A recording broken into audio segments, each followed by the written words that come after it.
Bonjour à toutes. Aujourd'hui, nous allons apprendre le nigun Darkecha Elokeinu. Ce nigun est extrait de la fin des Slichot que l'on récite le soir de Yom Kippour. C'est un chant rempli d'émotions. On y perçoit une joie dévoilée, mais ponctuée d'une amertume qui fait vibrer chaque recoin du cœur. La mélodie est adaptée aux paroles sur lesquelles elle est chantée. La première partie, qui est joyeuse, est répétée plusieurs fois. Mais lorsque l'on arrive à la seconde partie, on élève la voix et la mélodie se fait plus lente. Puis, nous reprenons la première partie. Les mots de ce nigun sont « Telle est ton habitude, notre Dieu, d'allonger ta colère pour les bons comme pour les mauvais, et c'est là ta louange. » Nous parlons ici de la patience d'Hachem et de sa bonté à calmer sa colère contre le peuple juif.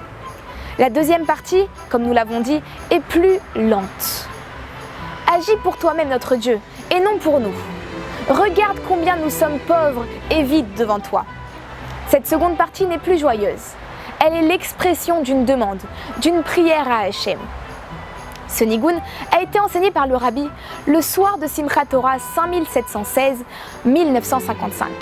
Cette année, après avoir terminé toutes les dernières akafot, à peu près vers 5 h du matin, le rabbi distribuait de la vodka à tous ceux qui avaient pris la décision de renforcer dans l'étude de la Torah.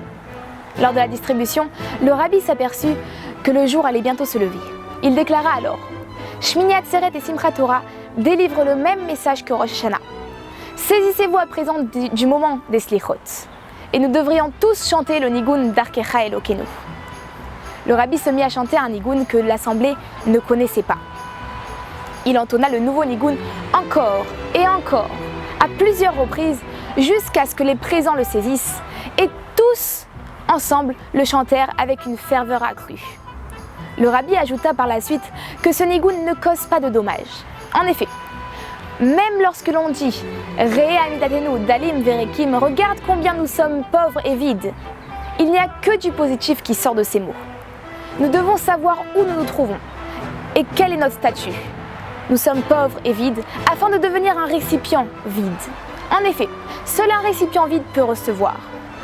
Le rabbi termina ensuite en leur disant « Sortez à présent en dansant avec le chant de Darkecha Elokeinu et vous apporterez cette joie tout au long de l'année. » Alors que Dieu fasse que l'on puisse nous aussi amener dans notre vie la joie de ce nigun tout au long de l'année, Bezrat Hashem. Merci de votre écoute et Shana Tova.